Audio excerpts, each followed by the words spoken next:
Welcome students. तो जो हमारा चैप्टर चल रहा है चैप्टर नंबर 10 फाइनेंशियल मार्केट, और उसमें हम क्या पढ़ रहे थे? Instruments of money market, topic number 4 के अंदर, जिसमें हमने प्रीवियस क्लास में क्या किया था? प्रीवियस क्लास में इंस्ट्रूमेंट पढ़ा था कॉल मनी। उसके बाद का जो हमारा नेक्स्ट इंस्ट्रूमेंट है ट्रेजरी बिल, और इसे जीरो कूपन बॉन्ड भी बोलते हैं। अगर इस साल एग्ज़ाम होता आपका बिजनेस स्टडीज़ का तो कंफर्म ये क्वेश्चन जरूर आता मल्टीपल चॉइस में, और इससे ज़रूर क्वेश्चन बनता। और आपके एग्ज़ाम में कंपलसरी इससे क्वेश्चन जरूर बनेगा मल्टीपल चॉइस का। तो ध्यान से देखिएगा, ट्रेजरी बिल और जीरो कूपन बॉन्ड होता क्या है? पहले ट्रेजरी बिल समझते हैं, दूसरा नाम है इसका जीरो कूपन बॉन्ड, वो बाद में बात करेंगे। ट्रेजरी बिल कौन इशू करता है? ट्रेजरी बिल इशू करता है आरबीआई। आरबीआई को क्या जरूरत पड़ गई? आरबीआई तभी ट्रेजरी बिल इशू करेगा जब उसको गवर्नमेंट कहेगी।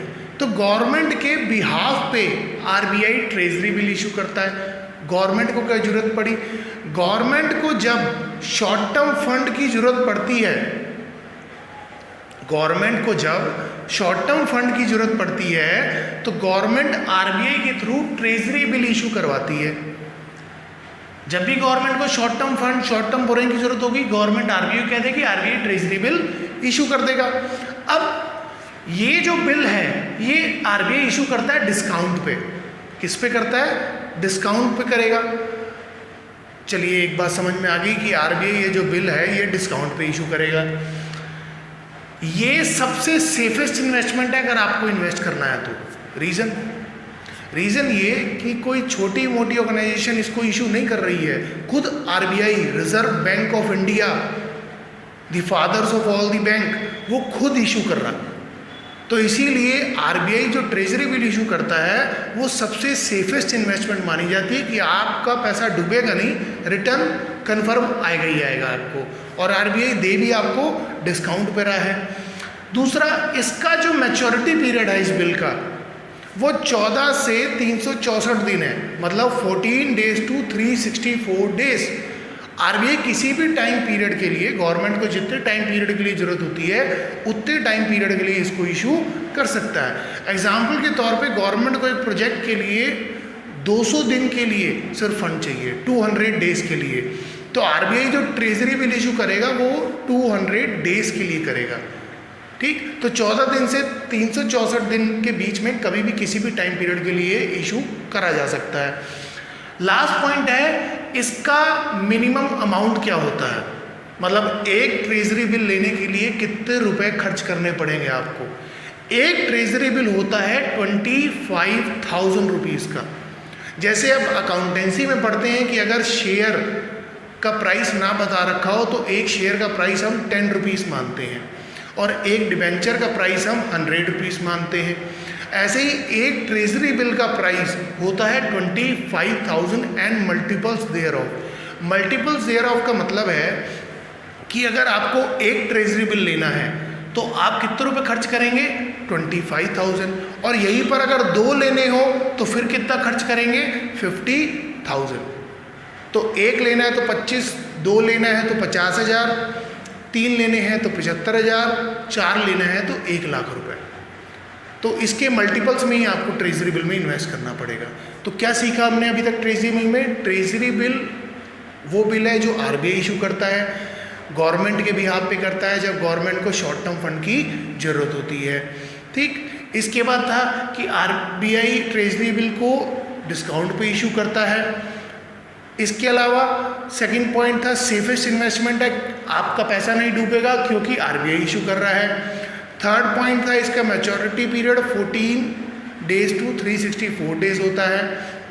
और नेक्स्ट है कि मिनिमम अमाउंट एक ट्रेजरी बिल का 25,000 होता है, जितने लेंगे उसके हिसाब से मल्टीप्लाई कर दीजिए। इतनी बात समझ में आई। अब एक एडवांटेज भी है इस बिल का, ये bill negotiable and freely transferable भी होता है। इसका क्या मतलब है? इसका मतलब ऐसे समझते हैं कि सपोज मैंने 2 ट्रेजरी बिल खरीदे, मतलब मैंने कितने रुपए पे करे होंगे? 50,000। अब क्योंकि डिस्काउंट पे इशू मिल रहा है तो हो सकता है मैंने 49,000 रुपीज़ का ट्रेजरी बिल लिया। कितने का लिया हो? 49,000 रुपीज़ का, 1,000 रुपीज़ का मुझे डिस्काउंट मिल गया। मगर वो बिल एक्चुअल में है कितने के, 50,000 के हैं, मुझे डिस्काउंट में मिल गए क्योंकि आरबीआई डिस्काउंट पे इशू करता है। अब सपोज मेरा कोई क्रेडिटर है जिससे मैंने सामान लिया था उधार पे, उसको मेरे को 50,000 की पेमेंट करनी है।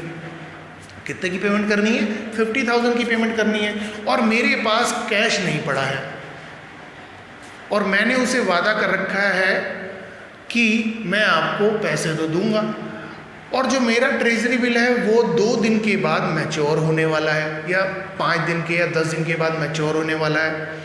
तो मैं अपना ट्रेजरी बिल उस किसको दे सकता हूँ, क्रेडिटर को दे सकता हूँ कि भाई साहब ये बिल पकड़ो, 10 दिन के बाद इसकी पेमेंट आ जाएगी, आपको पूरे 50,000 रुपये आपके मिल जाएंगे। तो इसे बोलते हैं फ्रीली ट्रांसफरेबल एंड नेगोशिएबल। तो ट्रेजरी बिल जो ही नहीं कि आपका है तो सिर्फ आप ही उसका यूज़ कर सकते हैं। अगर आपको किसी को उधार जिससे आपने लिया था उसको पैसे देने हैं, तो आप उसको पैसों के बजाय, मनी देने के बजाय आप उसको ट्रेजरी बिल दे सकते हैं कि भाई साहब ये बिल हो गया, आप जब भी इसकी पेमेंट आएगी आपको मिल जाएगी। आरबीआई से है, सेफेस्ट है, वो भी मना नहीं करेगा। तो इसका एक ये भी तरीका है कि आप कैश के बदले ये दे दीजिए। तो इसीलिए इसको बोलते हैं कि ये नेगोशिएबल भी है और फ्रीली ट्रांसफरेबल भी है। ये नहीं है कि आप ही का है तो आप ही पैसे निकलवा सकते हैं, जिसको देंगे वो भी पैसे निकलवा सकता है। इतनी बात क्लियर हुई। इसके अलावा अब इसको जीरो कूपन बॉन्ड क्यों बोलते हैं? अब जीरो कूपन बॉन्ड बोलते किसको हैं, पहले तो ये समझ आए। हर वो सिक्योरिटी, ध्यान से सुनना, हर वो सिक्योरिटी जो डिस्काउंट पे इशू हो और रिपेबल एट पार हो, जो डिस्काउंट पे इशू हो और रिपेबल एट पार हो, उसको हम बोलते हैं जीरो कूपन बॉन्ड। अकाउंटेंसी में जब आप डिवेंचर पढ़ते हैं तो एक डिवेंचर कई तरह के होते हैं, सिक्योर्ड है, अनसिक्योर्ड है, कन्वर्टिबल है, नॉन कन्वर्टिबल है। ऐसे ही एक डिवेंचर होता है जीरो कूपन बॉन्ड वाला।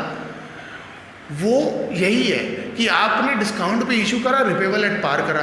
सर अभी बात समझ नहीं आई, थोड़ा एग्जांपल से समझाइए। एग्जांपल देखते हैं इसका कि सपोज आपका एक ट्रेजरी बिल कितने का है, 25,000 रुपये का है। आरबीआई ने आपको कितने में दिया, 24,500 रुपये में। कितने में दे दिया, 24,500 रुपये में, और वापसी आपको वो कितने करेगा, 25,000, जो एक्चुअल बिल का अमाउंट था। एक्चुअल बिल 25,000 का ही है, उसकी कीमत 25,000 है, मगर उसने आपको डिस्काउंट पे दिया, 500 रुपये के डिस्काउंट पे दिया, और वापस पूरे करेगा। इसका मतलब ट्रेजरी बिल पे इंटरेस्ट नहीं मिलता, ट्रेजरी बिल पे अलग से कोई इंटरेस्ट नहीं मिलता। ये जो 500 रुपीज़ का डिफरेंस है, यही आपकी अर्निंग है, यही आपका इंटरेस्ट है। आरबीआई अलग से इंटरेस्ट देने के झंझट से बच जाता है। पहले ही डिस्काउंट पे इशू कर देगा, जितना इंटरेस्ट आपका बनता है उतना डिस्काउंट दे देगा, बाद में आपको पूरे पैसे वापस कर देगा। समझ आया? तो हर वो चीज़ जो डिस्काउंट पे इशू हुई और रिपेबल एट पार हुई अपनी फुल वैल्यू पे, उसको हम बोलते हैं जीरो कूपन बॉन्ड। तो जीरो कूपन बॉन्ड क्या है, वो चीज़ जो issued at a price lower than the face value. Face value कितनी थी ट्रेजरी बिल की, 25,000 रुपये, उससे कम में इशू हुई और रिपेड एट पार वैल्यू कितनी है, 25,000। तो हर वो चीज़ जो डिस्काउंट पे इशू होती है मगर पैसा जो वापसी मिलता है वो पूरा जितना उसका एक्चुअल अमाउंट होता है वही मिलता है, उसको हम बोलते हैं जीरो कूपन बॉन्ड। तो कंफ्यूज मत होना, अगर एग्जाम में आ जाए जीरो कूपन बॉन्ड तो ट्रेजरी बिल को ही जीरो कूपन बॉन्ड बोलते हैं। क्लियर हो गया? तो अब देखें ट्रेजरी बिल ओवरऑल क्या था। ट्रेजरी बिल आरबीआई इशू करता है, गवर्नमेंट के बिहाफ पे करता है जब गवर्नमेंट को शॉर्ट टर्म फंड की जरूरत होती है। ये बिल आरबीआई डिस्काउंट पे इशू करता है, सेफेस्ट इन्वेस्टमेंट है क्योंकि आरबीआई इशू कर रहा है। मैच्योरिटी पीरियड 14 to 364 डेज होता है और मिनिमम अमाउंट एक ट्रेजरी बिल का 25,000 होता है। ये bill negotiable and freely transferable होता है, आप लेके किसी और को भी दे सकते हैं। और इसके अलावा क्योंकि ये बिल डिस्काउंट पे इशू होता है, पैसे पूरे वापसी 25,000 ही मिलेंगे। अगर आपने एक लिया है, 2 लिए हैं तो 50,000, 3 लिया है तो 75,000, 4 लिया है तो 1,00,000। मगर आपको क्योंकि डिस्काउंट पे मिल गया था तो डिस्काउंट पे जो चीज़ इशू होती है और रिपेबल एट पार होती है उसको ही हम जीरो कूपन बॉन्ड बोलते हैं। तो दोनों एक ही बात है। इतनी बात क्लियर हो गई।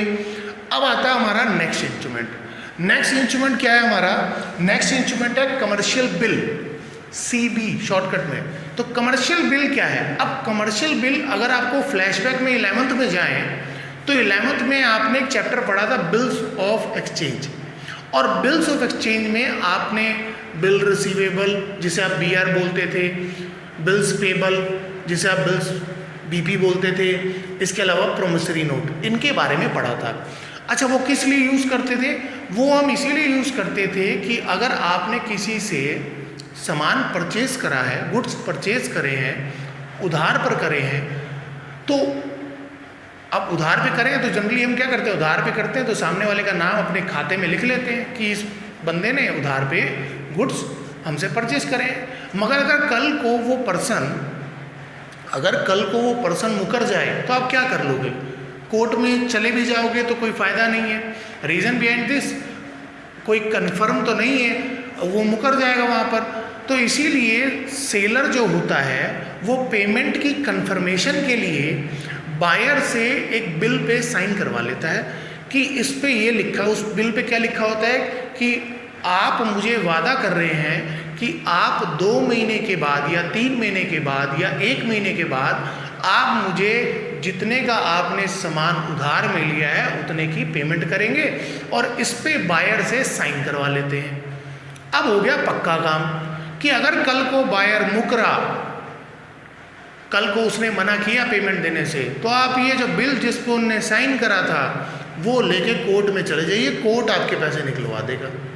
तो ये फ़ायदा होता है बिल का। इसीलिए ज़्यादातर बिजनेसमैन कच्चे से बढ़िया बिल पर साइन करवा के फिर उधार पे देते हैं, जिससे उनकी पेमेंट कंफर्म हो जाती है कि उधार लिया है तो कोई नहीं, पैसे तो आ ही जाएंगे, नहीं देगा तो कोर्ट में चल लेंगे, वहाँ देगा।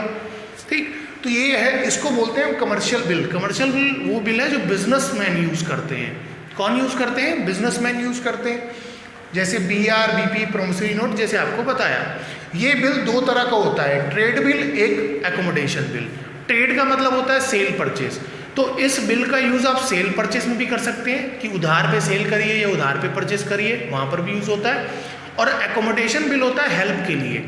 हेल्प के लिए मतलब कि एक बिजनेसमैन जिसको पैसों की ज़रूरत है वो दूसरे बिजनेसमैन पे बिल क्रिएट कर देगा और बाद में जाके बैंक से पैसे मिल जाते हैं, बैंक से पैसे ले सकता है। ये भी आगे मैं आपको समझाऊंगा डिटेल में ये होता क्या है। अभी आप ये समझिए कि कमर्शियल बिल 2 तरह का होता है, एक सेल परचेज के लिए यूज़ होता है उधार पे जिसे हम ट्रेड बिल बोलते हैं, और एक हेल्प के लिए यूज़ होता है जिसे हम एकोमोडेशन बिल बोलते हैं। अब ये बिल, अगर इसकी डेफिनेशन अगर आपको याद हो तो देखिए बिल था क्या। ये बिल रिटर्न में है, हाँ जी हमने तो रिटर्न में लिया है, तो it is a written acknowledgement. Acknowledgement का मतलब कि हाँ सामने वाले से मनवाना। एक्नॉलेजमेंट मतलब क्या है? हाँ जी मैं मान गया कि मैंने आपसे उधार पे लिया है, आई एक्नॉलेज्ड, तो मैं आपसे मान गया कि मैंने आपसे उधार पे लिया या मैंने आपको उधार पे बेचा है। तो it is a written acknowledgement. किस चीज़ का रिटन एक्नॉलेजमेंट है? डेट का, कि आपका उधार है भैया, आपने उधार देना है मुझे। तो it is a written acknowledgement of debt where the maker या ड्रॉवर। मेकर या ड्रॉवर कौन हुआ? जो बिल बना रहा है, और जनरली वो कौन होगा? सेलर होगा। इंस्ट्रक्ट का मतलब इंस्ट्रक्शन दे रहा है। किसको इंस्ट्रक्शन दे रहा है? ड्रॉई या पेई को। ड्रॉई कौन हुआ? बायर, जिस पर बिल बना है, क्योंकि पैसे तो उसी ने देने हैं।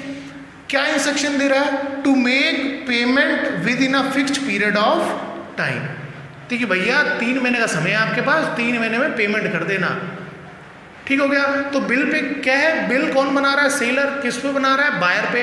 और बिल के अंदर क्या लिख रहा है कि भैया आपके पास 3 महीने का समय है, 3 महीने के अंदर पेमेंट कर देना जैसे आपने वादा किया है, और इतने अमाउंट की पेमेंट है, और यहाँ पर आप कर दो साइन। तो ये हो गया पक्का काम। अब जैसे ही वो साइन करेगा, कौन साइन करेगा? बायर करेगा। सेलर ने लिखा है, बायर ने उधार लिया, बायर से साइन करवाने।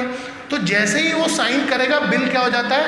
एक्सेप्ट। क्या हो जाता है? एक्सेप्ट। किसने एक्सेप्ट करा? बायर ने। कि बायर ने एक्सेप्ट कर लिया कि वो पैसे देगा, और इसके बाद बायर बिकम्स लायबल टू पे डेट, और उसके बाद उसे पैसे देने ही पड़ेंगे क्योंकि अब उन्होंने साइन कर दिया है, मुकर सकता नहीं। ठीक, क्योंकि अब पक्की का काम हो गया। बिल पे साइन लिखित में करवा लिया आपने, रिटर्न में करवा लिया कि भैया आपने इतने पैसे देने, इतने गुड्स आपने उधार पे लिए थे। तो बिल की अगर मैं इसकी डेफिनेशन समझूं तो डेफिनेशन ये है, it is a written acknowledgement of debt where the maker या ड्रॉवर इंस्ट्रक्ट ड्रॉई या payee to make payment within a fixed period of time, and when the drawee means buyer accept the bill, he और she becomes liable to पे दी date. अब वो उसको देना ही पड़ेगा, अब वो मुकर नहीं सकता। इतनी बात समझ में आई? तो बिल का यूज़ हम किस लिए, अच्छा अब इसके बाद आते हैं कि ये बिल यूज़ किस लिए होता है? क्रेडिट सेल और क्रेडिट परचेज के लिए, कि अगर आपने उधार पे किसी को बेचा है तो बायर से साइन करवा लो। अगर आपने उधार पे किसी से खरीदा है तो जो आपका सेलर होगा, जो आपको बेच रहा है उधार पे, वो आपसे साइन करवा लेगा। तो ये बिल का यूज़ करते हैं क्रेडिट सेल और क्रेडिट परचेज करने के लिए, ताकि पक्का कर लें कि आपका उधार मरेगा नहीं। इसीलिए इसको हम क्या बोलते हैं? ट्रेड बिल भी बोलते हैं, कमर्शियल बिल को क्या बोलते हैं? ट्रेड बिल बोलते हैं, क्योंकि बिजनेसमैन यूज़ कर रहे हैं। इसका मैच्योरिटी पीरियड मैक्सिमम होता है 90 डेज। इसीलिए देखिएगा, अगर आपके पास अकाउंट की बुक अभी पड़ी हो तो जो आपने बिल्स ऑफ एक्सचेंज में क्वेश्चन करे थे वो जनरली 2 महीने, 3 महीने, 1 महीने के थे, उससे ज़्यादा के नहीं थे, क्योंकि मैच्योरिटी पीरियड इस बिल का 90 दिन के लिए होता है। ऐसा क्यों? आप खुद ही लगाइए। आप पीछे से सामान लेके आ रहे हैं, गुड्स लेके आ रहे हैं अपने क्रेडिटर से, और आगे आप उधार पे बेच रहे हैं, कितने दिन के लिए उधार पे दे देंगे? जनरली एक बिजनेसमैन कितने दिन का उधार देता है? 5 दिन, 10 दिन, 15 दिन, हद से 1 महीना, मैक्सिमम 90 दिन तक चला जाएगा, 3 महीने तक चला जाएगा। उससे ज़्यादा का उधार थोड़ा ना दोगे, क्योंकि अगर आपने काम ही उधार पे करना है तो फिर फ़ायदा क्या? बिजनेस किस लिए चला रहे हो? बिजनेस में हम पैसा किस लिए लगाते हैं? ताकि हम मनी लगा के मनी ले सकें। अगर आपने उधार पे ही बांटना है फिर तो आप बर्बाद हो जाओगे। तो इसका इसीलिए मैक्सिमम जो पीरियड होता है वो 90 डेज होता है। अच्छा, इस बिल की एक खासियत होती है, वो आपने 11th में न्यूमेरिकल में करी थी, कि इस बिल को आप बैंक ले जाके बैंक से पैसे ले सकते हो। देखिए, काम तो पक्के का है। आप सपोज एक कस्टमर है आपका बाहुबली से आपने बिल पे साइन करवा लिया। अब वो बिल आप लेके चले गए जी बैंक, कि ये देखिए बाहुबली ने वादा किया, उससे मैंने 50,000 रुपये लेने हैं और 2 महीने का समय है उसके पास। आप एक काम करिए, मुझे अभी पैसों की ज़रूरत है, आप मुझे 50,000 रुपये दे दीजिए और 2 महीने बाद बाहुबली से आप पैसे ले लेना। अब बैंक कहेगा सर इसमें हमारा क्या फ़ायदा है? इसमें हम आपको 50 पकड़ा दें, उससे 50 लें और 2 महीने के लिए हमारा क्या फ़ायदा होगा इसमें? तो कस्टमर कह रहे काम करो ना, आप 2 महीने की ब्याज काट लो, इंटरेस्ट काट लो, इंटरेस्ट काट के मुझे पैसे दे दो। बैंक ने कहा हाँ ये समझ आती है हमें, इंटरेस्ट ही तो हमारी इनकम होती है, तो हम आपको काम करते हैं 50,000 रुपये 2 महीने की इंटरेस्ट काट के आपको जितना आपका बैलेंस है वो दे देते हैं। तो सपोज बना 49,000, तो 49,000 लेके कस्टमर चला गया घर, क्योंकि उसको भैया ज़रूरत थी तो उनने पैसे ले लिए, आपने पैसे ले लिए, और 2 महीने के बाद बैंक बाहुबली से पैसे ले लेगा। इसमें बैंक का क्या फ़ायदा हुआ? बैंक को 1,000 रुपये मिल गए इंटरेस्ट के, ये बैंक का फ़ायदा हो गया। तो इस बिल की खासियत होती है कि ये बिल जो कि पक्के में है, आप इस बिल को बैंक से डिस्काउंट भी करवा सकते हैं। बैंक बहुत नॉमिनल सा उसका इंटरेस्ट लेता है बस अपना, बाकी आपको इसका बेनिफिट मिल जाएगा। तो can be discounted with the bank before maturity date. Before maturity date क्यों? क्योंकि 2 महीने बाद का वादा है, आप तो 2 महीने पहले ही ले रहे हो बैंक से पैसा। इतनी बात समझ में आई? अब इसके बाद ये बिल भी नेगोशिएबल एंड फ्रीली ट्रांसफरेबल होता है। अब जी ये कैसे? मैंने किससे बिल साइन करवाया? बाहुबली से। कितने कराया? 50,000 रुपये का। अब सपोज मेरा एक क्रेडिटर है, जिससे मैंने गुड्स उधार पे लिए थे और उसको मैंने पैसे देने हैं, अब 50,000 रुपये देने हैं। अब मेरे पास पैसे पड़े नहीं, तो मैंने क्या किया? बाहुबली का ही बिल उठाया, उसको पकड़ा दिया, ये ले भाई साहब, 2 महीने बाद बाहुबली पैसे दे देगा, आप ले लेना। 2 महीने बाद बाहुबली पैसे दे देगा, वो आप ले लेना, और आपका यहाँ से बात खत्म हो गई। अब वो जो क्रेडिटर है जिसने आपसे पैसे लेने थे, वो डायरेक्टली किससे पैसे ले लेगा? बाहुबली से ले लेगा।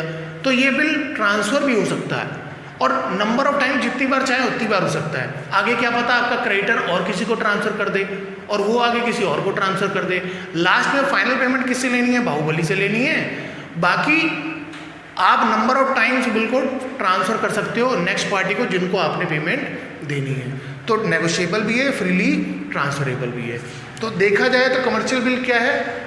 कमर्शियल बिल को ट्रेड बिल भी बोलते हैं, अकोमोडेशन बिल भी बोलते हैं। ये बिल क्या है? एक रिटर्न एक्नॉलेजमेंट है, मान रहे हैं आप कि आपने उधार लिया और आपने पैसे देने हैं। Return acknowledgement of debt whereby the drawer instruct drawee to make payment within a fix period of time, and when the drawee accept the bill he become liable to pay the debt. और ये bill credit sale and purchase के लिए use होता है, इसीलिए इसको trade bill बोलते हैं। इसका मैच्योरिटी पीरियड हद से हद 90 डेज़ के लिए होता है। आप बैंक से इसको बिफोर मैच्योरिटी पीरियड डिस्काउंट करा सकते हो और ये बिल भी फ्रीली ट्रांसफरेबल एंड नेगोशिएबल होता है like treasury bill.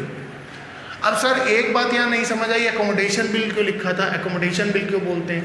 Accommodation bill इसीलिए बोलते हैं कि जनरली बिजनेसमैन क्या करते हैं कि सपोज एक बिजनेसमैन है XYZ और एक है ABC। अब XYZ और ABC दोनों को ही पैसों की ज़रूरत है और दोनों ही एक दूसरे के रिलेशनशिप में है, तो दोनों ही एक दूसरे को जानते हैं, दोनों रिलेशंस में हैं। तो XYZ लिमिटेड ने कहा ABC लिमिटेड को, एक काम करता हूँ मैं तेरे पे 1 लाख रुपए का बिल क्रिएट कर देता हूँ, ठीक है। इसका मतलब ये हो जाएगा तूने मेरे को 1 लाख रुपए देने हैं और तू उस पर साइन कर दे। हाँ जी, तो ABC ने कहा ठीक है मैं साइन कर देता हूँ। ये बिल लेके गया, अब साइन करा ABC ने, मतलब लाइबल कौन है? ABC। और किसने बनाया था? XYZ लिमिटेड ने। तो XYZ वाला जाएगा बैंक के पास, क्योंकि बैंक से तो डिस्काउंट हो जाता है, पक्के का काम है। अब बैंक ने क्या किया? बैंक ने कहा चलो ठीक है जी 1 लाख रुपए हम आपको इंटरेस्ट काट के देते हैं, चलो इंटरेस्ट होगी सपोज 1000 रुपीज़। तो बैंक ने XYZ को 99,000 रुपीज़ दे दिए। अब उस 99,000 में जितनी ABC की जरूरत थी, सपोज कि उसको 50,000 रुपये चाहिए थे, XYZ ने उसको 50,000 रुपये ABC को दे दिए और खुद 49 रख लिए। तो इससे क्या हो गया? कोई सामान का, गुड्स का लेन देन नहीं हुआ, बस म्यूचुअल हेल्प के लिए एक बिल क्रिएट करा गया, बैंक से पैसे ले लिए, आपस में जितना जिसको चाहिए था उतना शेयर कर लिया। अब यहाँ पर सर एक क्वेश्चन आता है कि पेमेंट तो लास्ट में ABC वाला करेगा और उसको XYZ ने दिए कितने हैं? 50,000। तो वो लाख रुपए क्यों पे करेगा बैंक को? नहीं, लाख रुपए नहीं करेगा। अब होगा क्या, जब मैच्योरिटी का टाइम आएगा तो बैंक किसके पास जाएगा? ABC वाले के पास। ABC वाले से कहेगा लाओ बाबूजी लाख रुपए लाओ। तो अब वो ये तो नहीं कह सकता कि मैंने तो सिर्फ 50,000 लिए हैं तो मैं तो 50,000 दूंगा, बाकी XYZ से मांगो। तो मैच्योरिटी डेट पे जो XYZ वाला है जिसने 49,000 रखे थे, वो 49,500 वो दे देगा, अपनी तरफ से भेज देगा ABC को। कितने पहुंच गए उसके बाद? 49,500। और उसके खुद के कितने? 50,000 और 500 वो अपना और जोड़ लेगा। 50,500 वो देगा, 49,500 ये भेजेगा, टोटल पूरा लाख रुपए हो गया। एक दूसरे का काम भी निकल गया, बैंक को पैसे भी वापसी हो गए। तो इसीलिए ये बिल ऐसे भी यूज़ हो सकता है, इसीलिए इसको एकोमोडेशन बिल भी बोलते हैं, ठीक। बाकी आपको इतनी डिटेल में जाने की जरूरत नहीं है, आपको सिर्फ सिंपली इतना लिखना होता है कि कमर्शियल बिल 2 तरह के होते हैं, trade bill, accommodation bill. Multiple choice question आ जाए तो पता होना चाहिए। ये इसकी डेफिनेशन है। और इसके अलावा ये बिल क्रेडिट सेल परचेज के लिए यूज़ होता है और हेल्प के लिए भी यूज़ होता है। क्रेडिट सेल परचेज के लिए यूज़ होता है इसीलिए इसको ट्रेड बिल बोलते हैं, हेल्प के लिए यूज़ होता है इसीलिए इसे एकोमोडेशन बिल बोलते हैं। मैच्योरिटी पीरियड 90 डेज होता है, बैंक से डिस्काउंट करा सकते हो आप, और नेगोशिएबल एंड फ्रीली ट्रांसफरेबल होता है, ठीक। 11th में जैसे आपने पढ़ा था BRBP प्रोमिसरी नोट। इतनी बात क्लियर हो गई। दोनों इंस्ट्रूमेंट आपको समझ आ गए, ट्रेजरी बिल, कमर्शियल बिल, दोनों क्लियर हो गए। इसके बाद हमारे सिर्फ 2 और इंस्ट्रूमेंट रह गए हैं, जिसमें एक है कमर्शियल पेपर और एक है सर्टिफिकेट ऑफ डिपॉजिट। बस वो 2 इंस्ट्रूमेंट रह गए हैं, उसके बाद ये वाला हमारा टॉपिक जो हो जाता है एंड हो जाता है। इतनी बात क्लियर हो गई। थैंक यू, जय हिंद।